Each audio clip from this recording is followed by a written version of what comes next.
오늘 말씀은 사도행전 2장 42절에서 47절까지 말씀입니다. 오늘 구원받는 사람이라는 제목으로 말씀을 전하려고 합니다. 우리가 사도행전 말씀을 살펴보고 있습니다. 사도행전 말씀을 살펴보면서 특정 사도의 어떤 위대한 업적이나 어떤 사건들 또는 어떤 기적적인 일들, 그래서 인물이나 사건에 우리가 시선을 빼앗기기가 쉽습니다. 그런데 사도행전은 비록 사도들이 했었던 일들에 대한 기록인 일종의 역사서지만 생각보다 사도들의 등장과 퇴장이 굉장히 뜬금이 없습니다. 갑자기 베드로 나왔다가 갑자기 안 나와요. 조금 있다가 그냥 바울이 나왔다가 어느 순간에 바울 얘기가 그냥 마지막에 사라집니다. 사도행전 보시면 바울이 그래서 결국 마지막에 로마에서 서바나 스페인을 간 건지 언제 죽은 건지 써있질 않습니다. 사도행전이 말하고 싶은 건 사도들을 통해서 하나님께서 어떤 일을 하셨는가를 말하고 싶은 거예요. 사도들을 통해서 하나님께서 일하실 때 사람을 그냥 움직일 수가 없어요. 사람은 자기 육신을 제대로 다스릴 수 있는 능력이 없습니다. 원래는 있었는데 타락하는 바람에 잃어버렸죠. 그래서 제대로 몸을 다루질 못해요. 제대로 하나님의 뜻을 분별하지 못하고 그 뜻을 따라갈 수 있는 의지나 또는 그런 기쁨과 감사와 감격이 없어요. 유지가 잘 안 됩니다. 그래서 말 그대로 타락한 결과 부패했고 썩어서 우리는 무능하고 무지한 상태가 되어버렸어요. 그래서 하나님, 구원의 길, 하나님에 대한 것, 나에 대한 것 제대로 알지 못하고 그걸 제대로 해내지를 못합니다. 그래서 우리가 이 땅에서 결국 실패하는 인생을 살다가 죽음을 맞이할 수밖에 없는 게 우리의 비참한 운명이 되어버렸어요.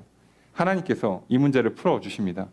그래서 아브라함을 택하시고 이스라엘을 제사장 나라로 삼으시고 그래서 성전에서 제사를 드리는 것으로 하나님께서 용서를 해주기 시작해요. 그 방식이 피해 제사였죠. 피해 제사를 통해서 용서해 주시고 그리고 이들에게 회복함과 동시에 복을 내려주세요. 그래서 제사장이 어떻게 한다고요? 제물을 끌고 오면 그 제물에다가 그 사람의 죄를 다 전가 뒤집어 씌운 다음에 제사장이 그 제물을 잡아서 죽입니다. 피를 뿌려요. 자, 그렇게 함으로 이 사람의 죄는 이제 사라진 거예요. 그러면 끝이냐? 아니라고 그랬죠. 그 제물을 대부분 태웁니다. 제사에 따라 다르지만 번제는 다 태워요. 다 태우고 이제 제사장도 자기도 또 씻어요. 그 과정에서 더럽혀졌을까 봐. 씻고 손 닦고 하고 그 다음에 이제 성소에 들어가서 하나님 따로 만납니다. 저기 성도님은 못 들어가요. 그 제사장만 들어갑니다. 가서 기도를 하는 거죠. 중재를 해주는 거죠. 하나님 죄를 이렇게 했으니까 대신 피를 흘렸으니까 용서해 주시고 복을 내려주십시오 하고 와요. 와서 어떻게 합니까? 제사장이 축복을 해줍니다. 또 이 한 주 당신에게 생명이 있을지어다 이렇게 막 복을 주는 거 보내요. 이렇게 엄청 번거로운 방식을 써야만 했습니다. 그런데 이 방식이 하나님께서 목표한 방식이 아니에요. 원래 계획대로 지금 잘 안 들어갑니다. 그래서 이게 자꾸 정상작동하면서 하나님이 원하는 방식으로 해야 되는데 안 되니까 자꾸 형식만 남아요. 그리고 되려 우상숭배를 더하게 됩니다. 그래서 하나님께서는 결국 이 문제를 메시아를 통해서 풀어주시죠. 이스라엘 백성들 징계하고 정신 차리게 만들어서 온 세상에 제사장 나라 삼는 것도 한 세월이에요. 한계가 있어. 어차피 이건 완성형이 아니었기 때문에 결국은 바꿀 건데 아니야. 그래서 결국 예수님을 보내십니다. 정하신 때가 되고 예수님 보내셔서 이 작업을 예수님이 한 번에 다 하세요. 본인이 제물이 되시고 본인이 제사장 되시고 자, 이 엄청난 일을 하세요. 그리고 그거를 이미 다 구약에도 얘기해 놓고 선지자들 얘기해 놓고 예수님 오셔서 다 성취를 하십니다. 그렇게 해서 이제 새로운 시대가 열렸어요. 새로운 언약을 가지고 하나님과 관계를 새롭게 맺을 수 있는 시대를 열어놨습니다. 자, 그러고 나니까 이제 그러면 우리는 예수님만 이제 믿으면 되는구나. 예수님이 제물이 되시고 예수님이 제사장 되셔서 예수님 손잡고 그냥 하나님 앞에 가서 바로바로 내 죄를 용서받고 바로바로 복을 받아서 하나님과 이제 좀 친하게 화목한 관계를 맺으면서 이제 제대로 복을 받고 생명을 누리면서 살겠구나라고 생각할 수 있죠. 그런데 문제는 이게 간단치가 않아요. 이게 안 돼요. 그래서 여기에서 예수님이 오셔서 계속 뭐라고 얘기하시냐면 내가 좋은 거 보내줄게. 내가 떠나면 꼭 성령을 보내줄게.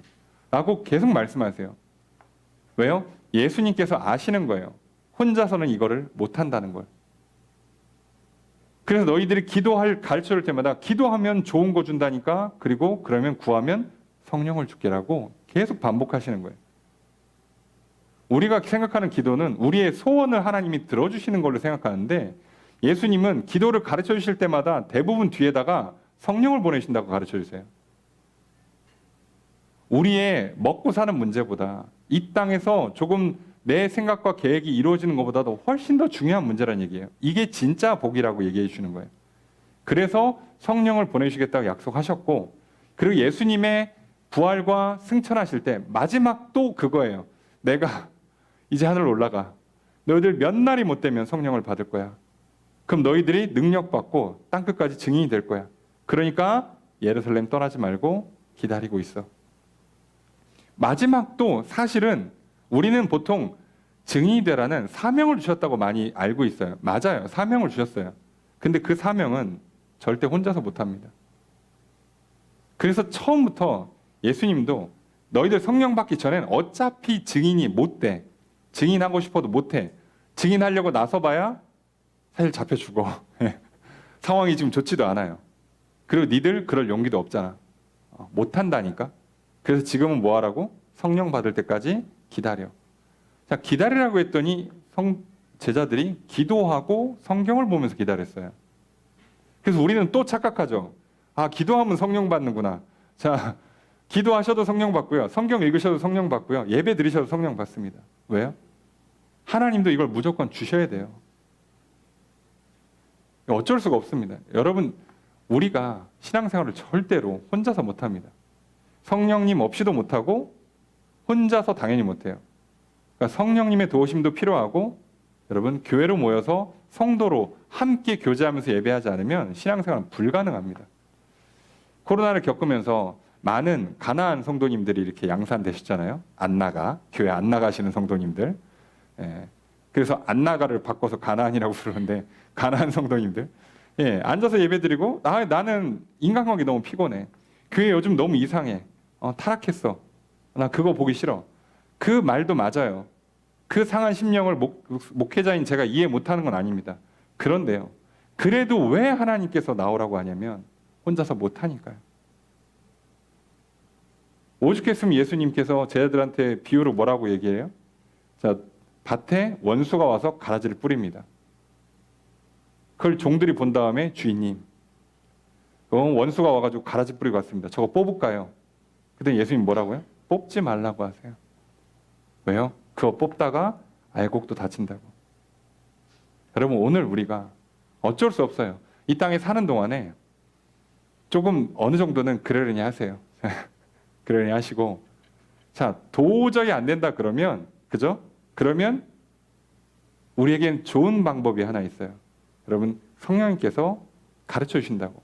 오늘날 왜 교회에서 문제가 생길 때마다 해결을 잘 못 보냐면 사람들끼리 문제를 풀어서 그래요. 아무리 그 교회 법이 있고 세상에 일반적인 뭐 법이 있고 그리고 사람들끼리 사는 어떤 최소한의 어떤 예의가 있고 문화가 있고 해도요. 그렇게 교회의 문제는 풀리지 않습니다. 그래서 교회의 문제는요. 사실상 문제가 발생됐다고 여기면 우리에게는요.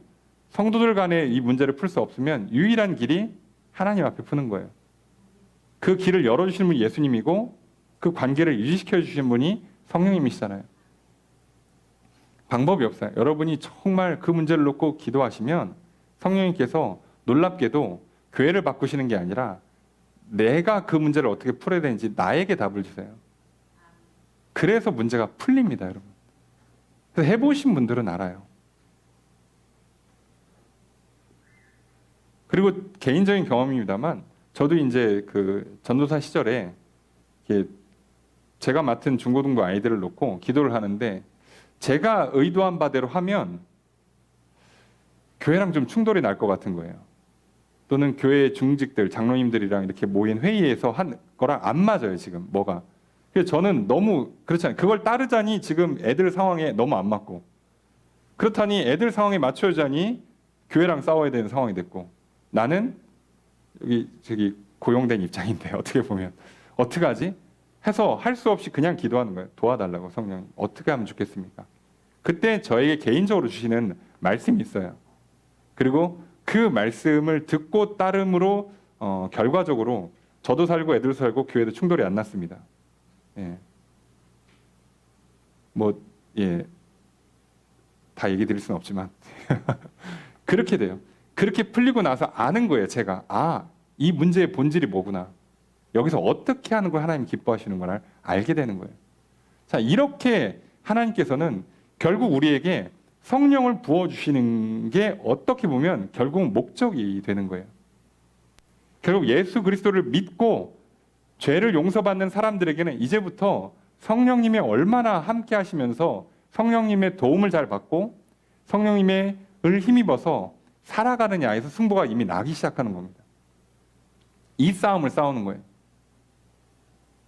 자, 그런데 이들이 그래서 예수 그리스도의 명령을 따라서 모여서 기다리고 있었습니다. 기도하면서 기다렸고요. 성경 연구하면서 기다렸어요.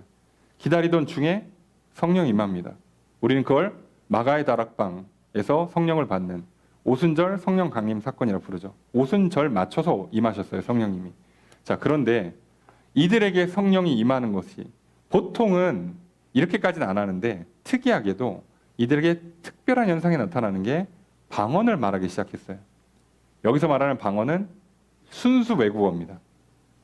대략 한 12개국 정도 해당하는 나라들의 외국어를 사람들이 하기 시작해요. 그리고 그걸 나가서 사람들을 오순절 지키려고 와 있던 수많은 디아스포라 유대인들을 향해서 각기 언어로 말을 해요. 사람들이 놀랍니다. 대부분 갈릴리 출신이에요. 어학 공부할 수 있는 사람들이 아니에요. 그리고 갈릴리 사람들은 심지어 약간 사투리까지 있어요. 그러니까 대충 억양만 봐도 알아. 우리도 대충 보면 이 사람들 살짝 공부 안 하고 뭐 시골에서 좀 이렇게 어촌에서 일하는 사람이라는 거 눈치챌 수 있는데 이 사람들이 갑자기 외국어로 내가 살고 있는 본토 말을 하기 시작해요. 놀랍니다. 놀라니까 받아들이지가 않죠. 당연히 이 사람들은 예수님도 부정하는 사람들이고 당연히 성령님 알 수도 없고 그런 사람들이 이 사람들이 이상한 현상을 보니까 저 사람들 우리가 모르는 새로운 술을 마시고 술에 취했구만 이렇게 해버립니다. 자, 여기서 가만히 있으면 이게 갑자기 기정사실이 돼버려요. 그래서 베드로가 나서서 이거에 대한 적극적인 해명을 합니다. 술 취한 게 아닙니다. 라고 하면서 여러분 좀 들어보십시오 하면서 하는 말이 우리가 여태까지 본 말씀이죠. 그게 베드로의 설교라고도 할 수 있고 어떻게 보면 해명이고 또 증언이에요. 자, 그러니 예수를 믿고 성령을 받으면 예수님 말씀대로 증인이 됩니다. 이래서 증인이 되는 거예요. 왜요? 오해가 생기거든. 예수 믿고 성령 받아서 생각이 바뀌기 시작해요. 마음이 바뀌기 시작합니다. 그래서 갑자기 근심 걱정이 사라지고요. 하늘을 향한 소망이 있고 주시는 사명이 있고 사람이 좀 바뀌어요. 그 옆에 있는 사람이 너 뭐 잘못 먹었어? 너 미쳤니? 너 무슨 일 있어? 그래서 그러면서 뭐라 그래요? 야, 쟤 미쳤나 봐. 야, 쟤 무슨 일 겪었나 봐. 이상한 소문이 돌아요. 그걸 막으려고 해도 우린 해명을 해야 합니다. 그러면 자동으로 증인이 돼요. 또는 사명을 갖고 나가서 내가 먼저 증언을 해도 증인이 돼요. 그래서 예수님께서 말씀하시잖아요. 성령이 임하면 너희가 능력을 받고 예루살렘, 유대, 사마리아 땅끝까지 이르러 내 증인이 될 것이다예요. 되리라. 증인이 되라가 아니에요. 증인이 되어야 한다고 명령을 내린 게 아니라 성령 받으면 증인이 될 거예요. 그러니까 안 될 수가 없어요. 왜요? 내가 변하고 사람들은 이상하게 생각하니까요. 야, 저 깐깐한 애가 갑자기 저걸 웃고 넘어가 준다고? 야, 저 짠돌이가 갑자기 막 밥을 사기 시작한다고? 야, 저 성격 더러운 애가 갑자기 와서 막 성질 더러운 애가 와서 그동안 미안했다고 사과를 하고, 저 막 술, 담배, 뭐 수많은 나쁜 습관들이 있는 사람들이 갑자기 그걸 딱 끊어버리고, 내일 무슨 지구의 종말이 오나? 왜 저러지? 하는 일들이 발생하게 돼 있고요. 증언을 할 수밖에 없어요. 자, 이렇게 베드로가 증언을 했어요. 근데 그 증언의 핵심이 뭐예요? 우리가 이렇게 된 건 성령 받아서 된 거다. 술 취해서 방언하는 게 아니라 성령 받고 방언을 한 거다. 그리고 성령 받는 건 니들은 어떻게 생각할지 모르지만 구약의 요엘 선지자가 예언한 거가 그거야. 그리고 봐봐. 그 성령 우리가 어떻게 받았겠어? 예수님이 보내주셔서 받은 거야. 근데 그 예수님 다윗이 예언했잖아. 다 이렇게 메시아 맞다고. 근데 니들이 죽였지. 자, 그러니까 너희들이 죽인 그 예수가 메시아가 맞고 그 예수님이 부활하시면서 성령 받을 거라고 우리한테 말씀하셨고 우리는 그 말씀 믿고 기다렸다가 성령을 받았는데 방언을 하게 된 거야 라고 설명을 다 했어요. 그랬더니 들은 사람들이 무슨 문제가 생겨요? 그렇게 본인들이 고대하던 메시아를 본인들이 죽여버렸잖아요. 그 말인즉슨 내가 내 손으로 메시아를 죽인 거예요. 그래서 그 말을 듣고 어떤 현상이 일어났습니까? 마음이 찔렸죠. 마음이 찔리니까 뭐라고 물어봐요? 어떻게 할까? 어떻게 하면 좋겠습니까? 내가 잘못했어. 내가 못 알아보고 도리어 메시아를 죽였어. 야, 당신들 보니까 베드로의 말을 들어보니까 예수가 메시아가 맞네. 예수가 그리스도가 맞네. 그리고 너희들 그게 성령 받은 거라면 구약의 예언이 성취되는 게 다 맞네. 맞네. 내가 틀렸네. 어떻게 하면 좋아 이제? 라고 했더니 베드로가 뭐라고요? 회개하고 돌이키란 얘기예요. 지금까지 살았던 그 유대 방식의 제사, 성전제의 다 버리고 이제 예수님께 돌아와. 예수 그리스도의 이름으로 세례를 받아. 사람들 앞에서 공식적으로 나 이제 예수 믿겠습니다 하라는 거예요. 하나님 앞에서. 자, 그러면 죄 사함을 받고 성령을 받을 거야 라고 가르쳐줘요. 그랬더니 그날 어떻게 했다고요?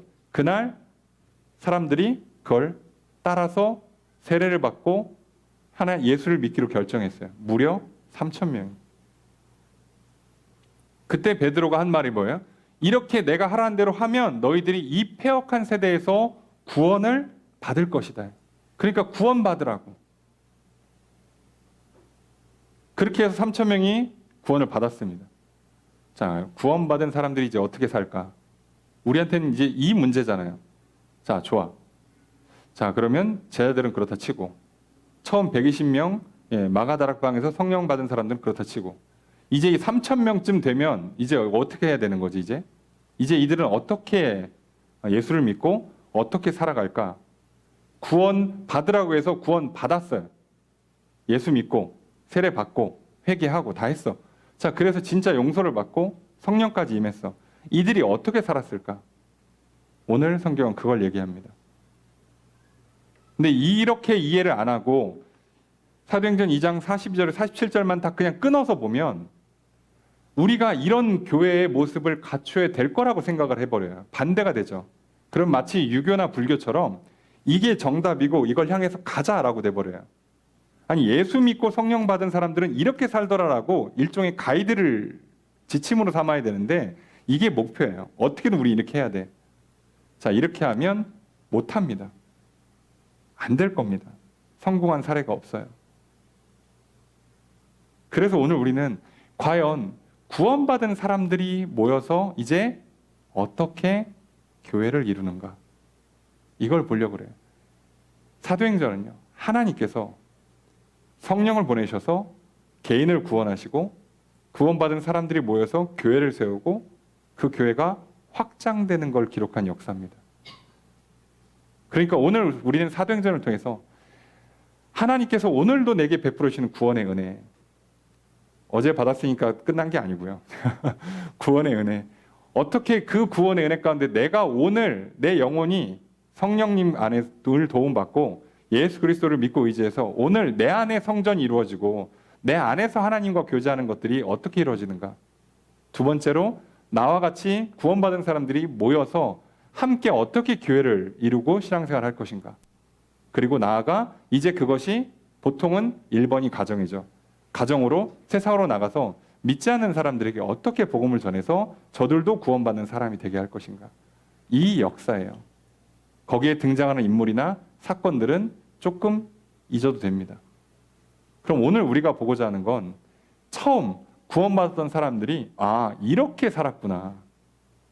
가장 원형에 가까운, 가장 순수한, 가장 정확한 모습이 오늘 성경 본문에 나오는 거예요. 사실상 이렇게 되면 잘 되고 있는 거고요. 이렇게 잘 안 되고 있으면 우리의 교회가 만약 이 모습과 좀 멀다, 거리가 멀다. 내가 이런 성도들의 모습과 좀 멀다. 그러면 지금 나는 뭐를 점검해야 된다고요? 성령님의 인도함을 잘 따르고 있나를 점검하셔야 되고요. 조금 더 심각할 때는 구원을 제대로 받아 누리고 있나 점검하셔야 돼요. 구원 받으면 끝 아닙니까? 라고 생각하시는 분들도 있죠. 예. 이걸 심하게 하면 이단됩니다. 그런데 사람들 흔들리지 말라고 강조하시는 교단이나 교회도 있죠. 무조건 틀렸다고 못해요. 그런데 구원을 우리가 조금만 더 생각해 봅시다. 웨슬리 목사님, 감리교를 창시하신 웨슬리 목사님도 구원을 뭐라고 얘기하냐면 칭의와 성화로 이루어진다라고 얘기를 해요.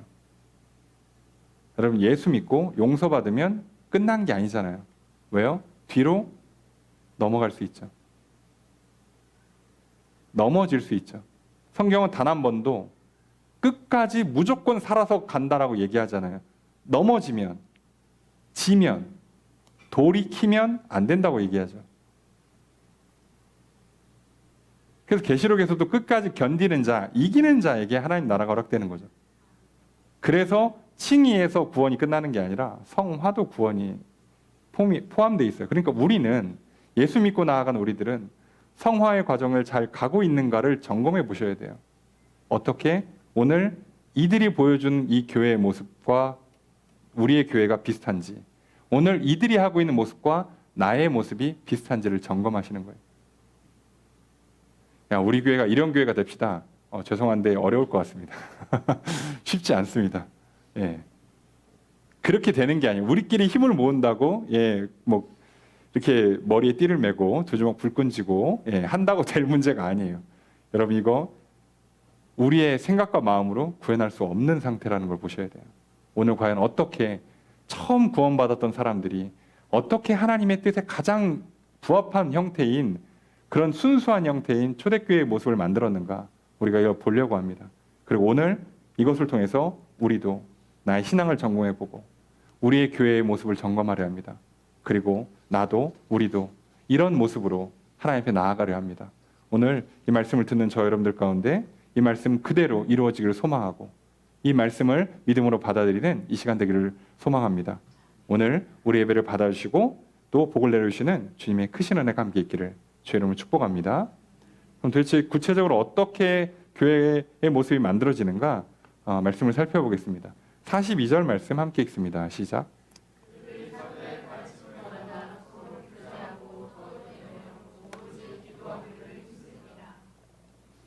그들이 사도의 가르침을 받아 서로 교제하고 떡을 떼며 기도를 힘쓴다. 한국말은 항상 잘 읽어야 합니다.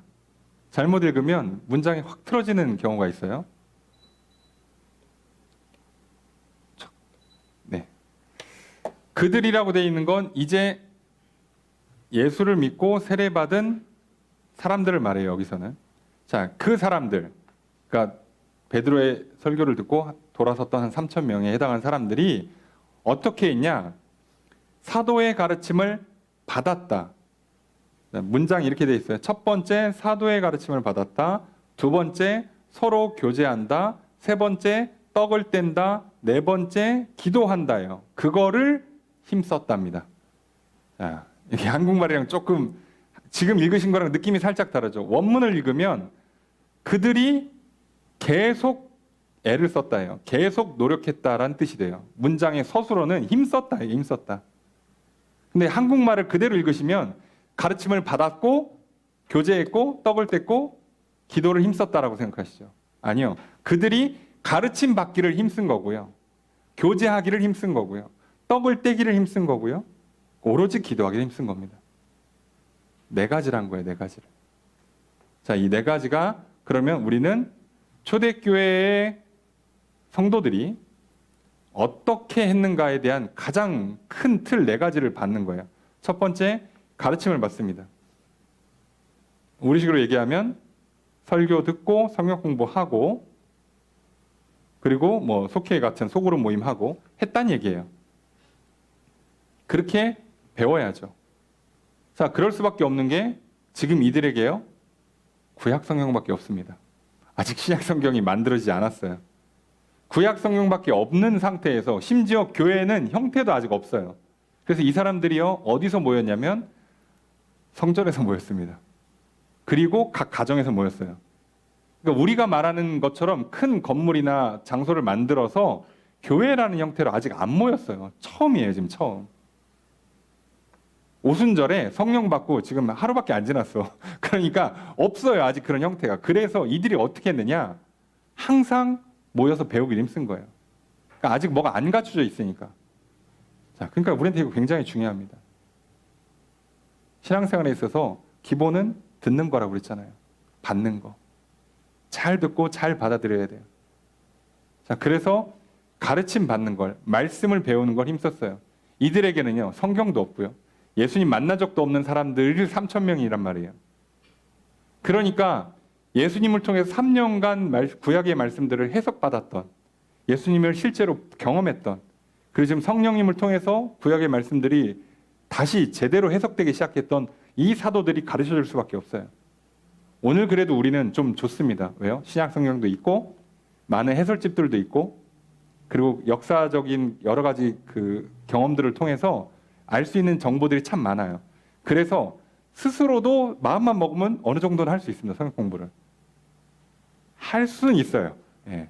추천드리진 않습니다만 못할 건 아니에요. 그러니까 훨씬 유리한 시대를 살고 있다고요. 우리는. 그러니까 우리는 뭐 하면 돼요? 그들보다 노력을 조금만 덜 해도 할 수 있잖아요. 가르침 받는 걸. 그들은 정말 사도를 직접 만나기 전에는 성경 말씀을 듣고 배우는 것 자체가 불가능한데 우리는 그냥 앉아서 스마트폰으로 컴퓨터 앞에서 성경을 배울 수가 있잖아요. 그러니까 훨씬 좋아요. 훨씬 힘이 덜 듭니다. 두 번째로 서로 교제했어요. 자, 교제한다라고 하면 놀고 먹냐 라는 뜻을 넘어서요. 여기서 이제 그 교제한다라고 하면 이제 보통 코이노니아라고 얘기하는데 이 교제는 좀 넓은 의미에서 교제를 갖고 있어서 이 사람들이 물질적인 교제를 하고 정신적인 교제를 해요. 그게 무슨 얘기냐면 이야기를 나누고 삶을 나눠요. 그러니까 서로 위로하고 격려하고 충고하고 책망하는 일을 했다는 거예요. 교제는. 또는 먹고 같이 식사를 하는 거는 뒤에 떡을 떼고에 포함되고요. 여기서 교제는 이 사람의 먹고 사는 문제가 발생했을 때 구제를 해줘요. 도와준다는 얘기예요. 그러니까 여기서 말하는 이 교제는 진짜 제대로 사귀는 거예요. 제대로 대화를 하고 소통을 하고 이 사람 삶에 깊숙이 들어가겠다는 거예요. 이렇게 했다는 겁니다. 사실 우리도요. 모르는 척하면 편합니다. 저 사람이 지금 무슨 고민을 하고 있는지, 저 사람 신앙 상태가 어떤지, 저 사람의 건강 상태가 어떤지, 저 사람 지금 어떤 삶의 문제가 있고 어떤 재정적인 문제가 있는지 모르면 편해요. 모르면 뭐만 하는데요? 그냥 기도할 때 이름 한번 불러주면 돼요. 하나님, 저 형제님, 저 자매님 축복해 주세요. 난 할 거 다 한 것 같잖아요. 근데 처음 예수 믿고 구원받고 성령 받은 사람들은 그렇게 안 했다니까요. 진짜 그 사람을 직접 만나서 진짜 대화를 나누고 진짜 그들의 삶의 문제를 직접 서로 도와주는 데까지 들어갔어요. 자, 그러니 여러분의 신앙, 우리의 신앙을 어떻게 점검한다고요? 내가 지금 옆에 있는 형제 자매를 향해서 이름 불러서 기도해주면 완전 초보. 예, 이제 막 갓난애기입니다. 신앙으로. 이해하시죠?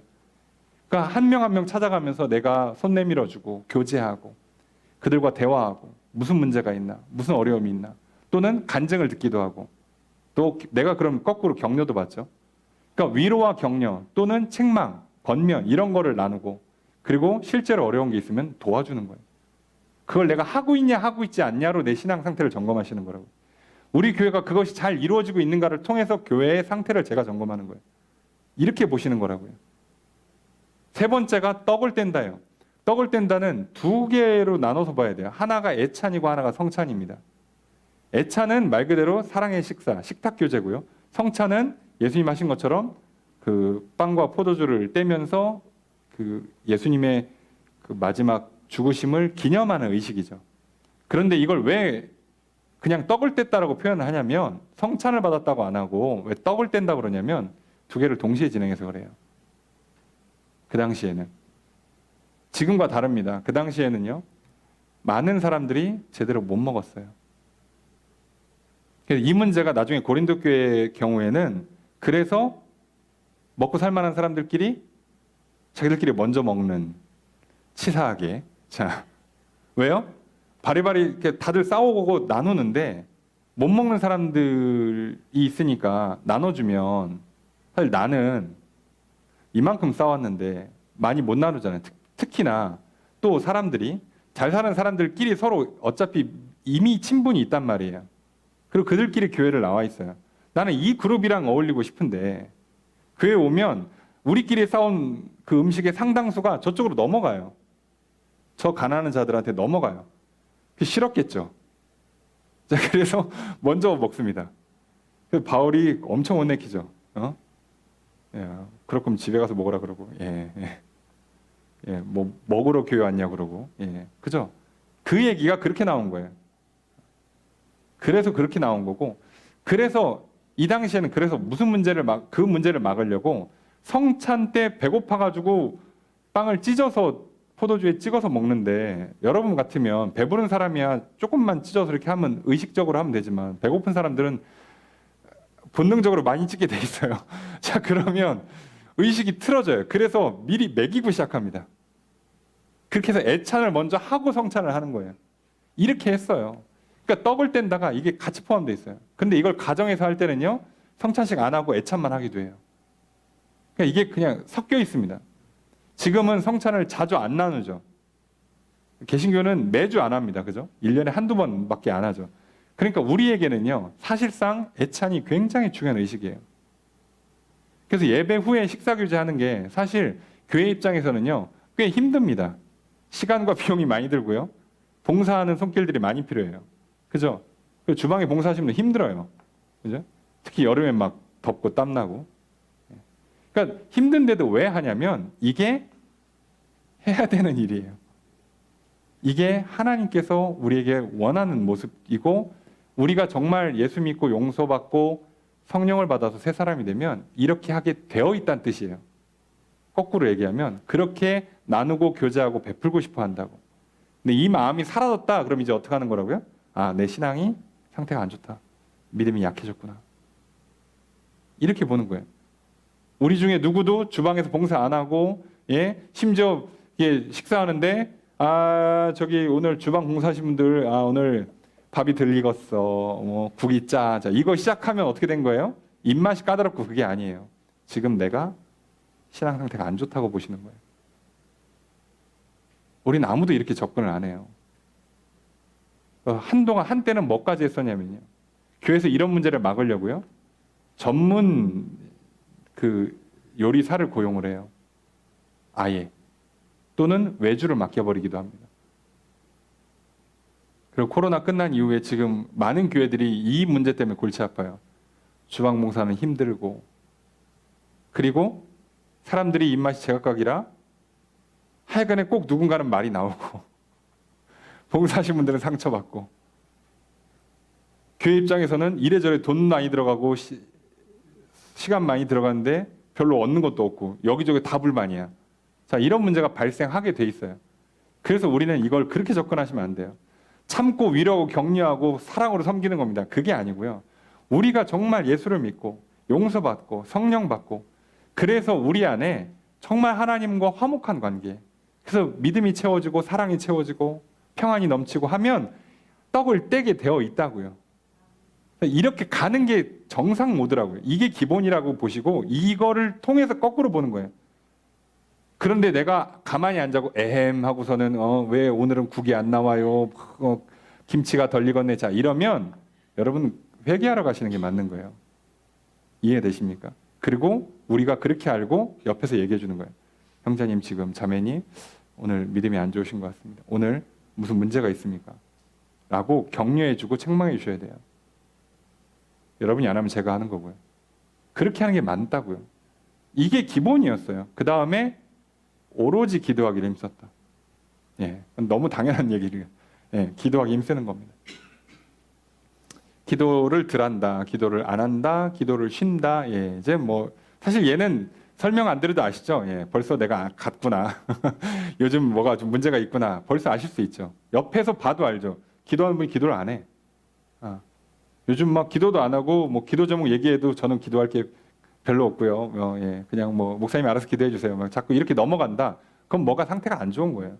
그럴 수가 없죠. 예. 그래서 이게 예수 믿고 용서받고 성령 받고 그래서 진짜 구원의 확신, 마음의 평안, 사랑의 충만 이런 걸 누리는 사람들은 여기로 가는 겁니다. 이렇게 간다고 보시면 돼요. 자, 이걸 기본으로 아시고 43절 이하는 이거에 대한 조금 더 구체적인 표현으로 보시면 돼요. 자, 이걸 다 따로따로 끊어서 이걸 다 하려고 그러시면 못합니다. 구현하는 교회는 제가 봤을 때 한 개도 없어요. 불가능에 가까워요. 그러니까 이렇게 된다를 보셔야 돼요. 자, 그리고 나서 이들은 이렇게 살았고 그 다음에 43절 함께 읽습니다. 시작.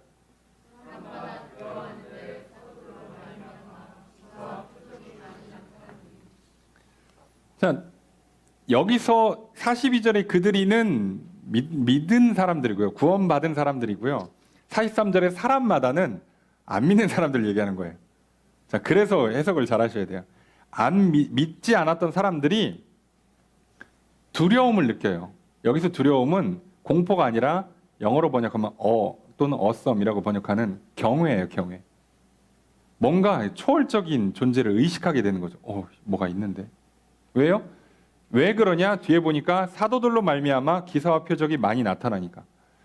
사도들이 자꾸 갔는데 막 병을 고쳐, 귀신을 쫓아, 이상한 역사가 나타나, 막 바람을 잔잔하게 하질 않나, 난리가 나기 시작하는 거예요. 그러니까 사람들이 믿지 않는 사람들이 자꾸 쫄리는 거예요. 왜? 저걸 보니까 하나님 계신 게 맞고 예수님 메시아가 맞는 것 같아. 나도 믿고 용서받고 구원받아야 될 것 같아. 근데 아시죠? 근데 무슨 문제가 걸려요? 그러려니까 뭐 해야 돼요? 회개를 해야 돼요. 유대인들의 삶에서 돌이켜야 돼요. 성전 제의를 포기해야 되고 율법을 포기해야 돼요. 내가 그동안 살면서 유대의 삶의 그 커뮤니티를, 그 삶의 문화를 다 바꿔야 돼요. 잘못하면 출교 또는 가족들한테 미움받고 또는 직장까지 이룰 수도 있어요. 이 당시에는 심하면. 그리고 심지어 100% 보장된 거 우선 유대의 지도자들 싫어하고요. 로마의 지도자를 다 싫어해요. 그러니까 이게 머리가 복잡한 거죠. 이게 정답인 건 알겠는데 하려니까 너무 힘든 거예요. 자, 우리도 이렇죠. 우리도 알긴 잘 알죠. 네. 인생이 마음대로 안 된다는 거. 그런 날씨를 보시고 사건 사고를 한번 보세요. 사람 마음대로 인생이 되지 않는다는 거. 마치 저 위에 운명이라는 걸 정해놓고 사람이 살아가는 것 같다는 걸 모두가 다 느끼고 알아요. 설명할 필요도 없어요. 그런데도 불구하고 포기를 못하는 거예요. 돌이키지를 못합니다. 회개하기에는 너무 많은 걸 내려놔야 돼요. 그러니까 이 사람들이 이걸 못하고 있어요. 자, 그러는데 사도들은 이러고 있는데요. 자, 사도들만 얘기하면 이들이 못 돌아와요. 자, 표현이 좀 이상한데 사도들이 계속 병을 고쳐주고 계속 막 그 귀신을 쫓고 그러면 예수를 믿는 사람들이 많아지냐?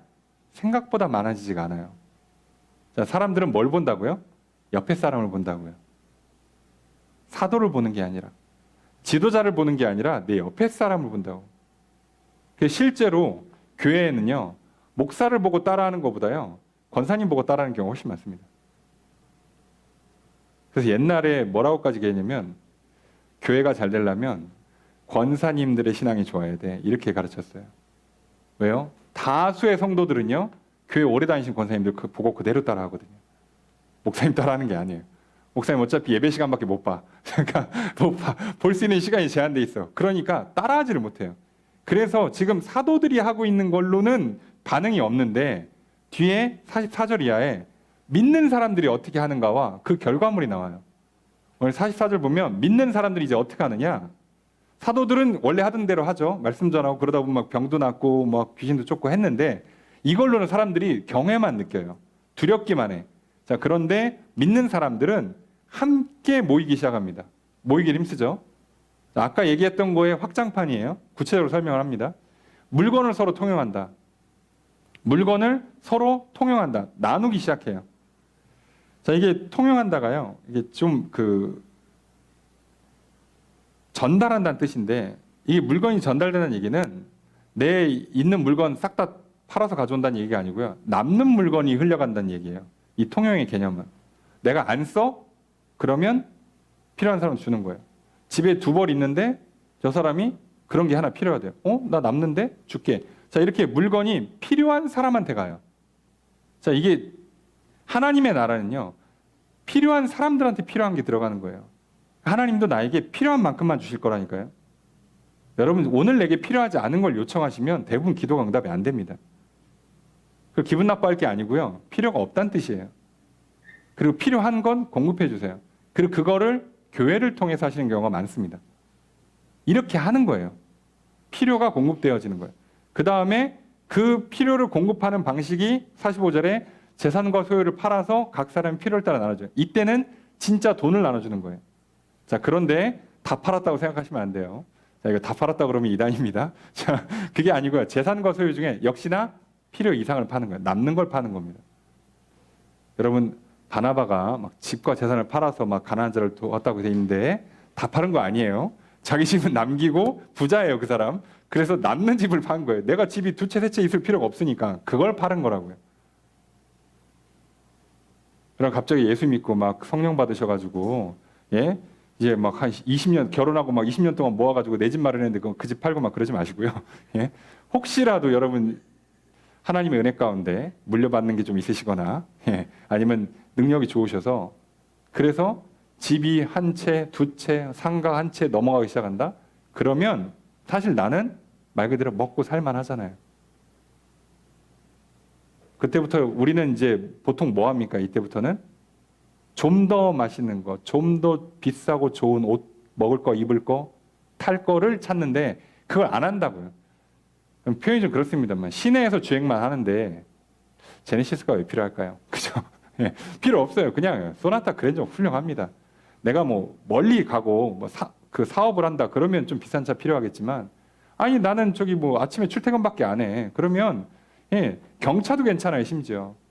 근데 내가 거기서 갑자기 여유가 생긴다고, 예, 나는 갑자기 최고급 그러다가 외제차 넘어갈 필요가 없고요. 거기서 남는 걸 베풀면 된다고요. 하나님이 원하는 거예요. 자, 그게 안 돼. 내가 돈이 생기면 갑자기 신상품 뭐 나왔지? 자, 이렇게 내 사고가 돌아간다. 믿음이 안 좋으신 거예요. 자, 아시죠? 어렵게 고민하지 마세요. 요즘 어디 아파트가 뜨지? 자, 요즘 뭐가 유행하지? 자, 벌써 이걸로 돌아간다. 그냥 회개하시면 돼요. 예수님, 하나님 잘못했습니다. 자, 상태가 많이 안 좋습니다. 이러다 자칫하면 시험 들고 죄 짓고 넘어집니다. 라고 정신을 차리셔야 된다고요.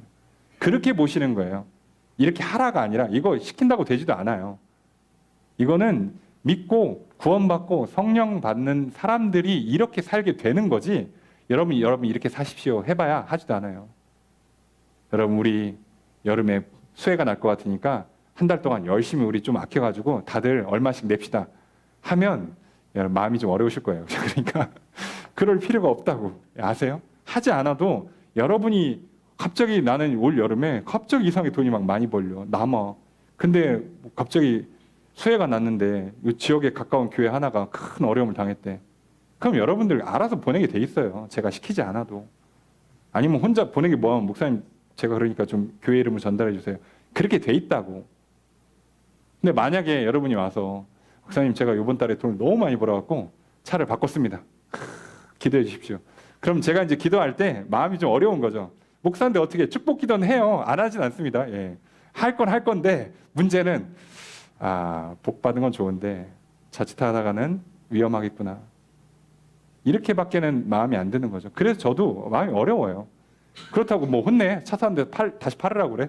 그럴 수도 없고 어려워요. 그래서 여러분 이게 가이드라인으로 보시는 거예요. 내가 이걸 따라가고 있는가를 보시고 여기를 못 따라가고 있으면 안 좋구나. 내가 영혼의 건강 상태가 안 좋구나 라고 이해하시는 거예요. 그 다음에 46절에 날마다 마음을 같이 해서 성전에 모여요. 마음을 하나로 모읍니다. 그리고 성전에 모이겠습니다. 이 당시 교회가 없어서 성전에 모였어요. 성전 뜰에 모여서 거기서 막 맨날 교제하고, 예? 거기서 유대인들 오면 전도하고, 뭐 이제 그랬던 거죠.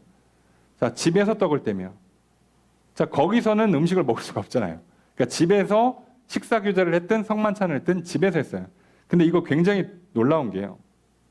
이들에게 아직 성전은 여전히 살아있고 교회라는 오늘날의 형태의 건물이 아직 만들어지기 그 중간 단계에 이들이 집에서 모였어요.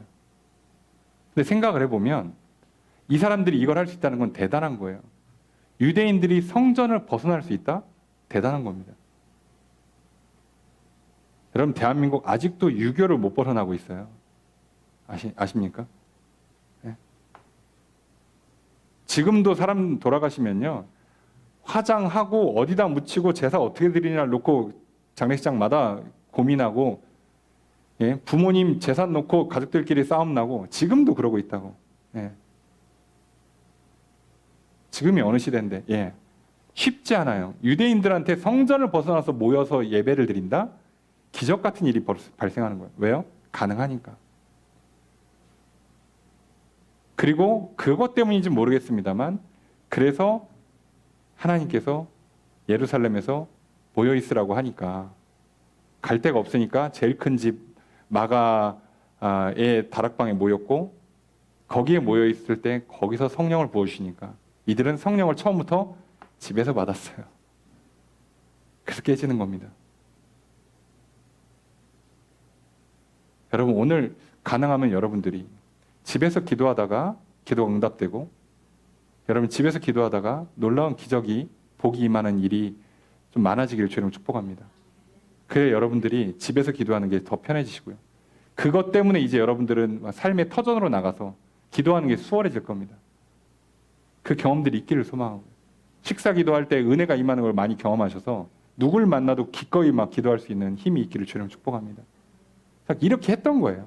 자, 그리고 기쁨과 순전한 마음으로 음식을 먹고 아까 얘기했죠? 치사하게 자기들끼리 먹고 안 나눠주고 이런 거 안 하고 서로 모여서 막 음식 나누고 기뻐하고 이렇게 해요. 47절에 보니까 하나님을 찬미하고 늘 찬양해요. 감사가 넘치는 거죠. 실제로는 그렇게 유복한 삶을 살지 못했어요. 대부분의 사람들이. 그런데도 막 감사와 찬양이 넘쳐. 자, 그러니까 백성들한테 칭찬을 받아요. 자, 이거는 조금 해석을 잘 하셔야 되는데 칭찬받는다고 했지, 예? 미워하지 않는다고 한 건 아니에요. 아시죠? 칭찬을 하지만 미워할 수 있습니다. 시기하고 질투할 수도 있고 또는 공격할 수도 있어요. 그런데 뭐는 인정한다고? 저들의 모습이 훌륭하다는 인정한다고. 근데 마음에 안 들어, 싫어, 재수없어 할 수는 있는데 인정이 된다고요. 그 정도를 살아내니까 이제 어떤 현상이 일어나요? 주께서 구원받는 사람을 날마다 더하게 하신다. 사도들만 갖고는 안 됐다니까요. 쉽지 않다니까요. 그런데 사도들이 가르치는 것으로 이 사람들은 경외를 느끼는데 움찔움찔하는데 못 움직여요. 그런데 옆에 사람들이 보니까 야, 이거 진짜 훌륭한데? 너무 좋은데? 그러니까 점점 더 이 사람들이 나와요. 하나님 앞에. 하나님은 지금 사도를, 성도들을, 교회를 이렇게 사용하고 계세요. 그럼 오늘날 한국교회에 여러 가지 위기랑 문제들이 많이 있는 건 사실이에요. 근데 그게 설마 우리가 전도를 안 하고 봉사를 안 하고 구제를 안 해서 그럴까요? 아니요. 지금 다들 열심히 하십니다. 근데 왜 주님께서 구원받는 사람들을 더 하시는 역사가 오늘날 왜 옛날만큼 그렇게 활발하게 일어나지 못할까요? 이런 교회가 되지 못하고 있어서 그런 거예요. 이런 성도가, 내가 그런 성도가 되지 못해서 그런 거라고. 멀리 가서 찾지 마시라고요. 말세다, 세상이 악하다, 영적으로 공격받는다. 성경에는 그렇게 안 써 있잖아요. 예.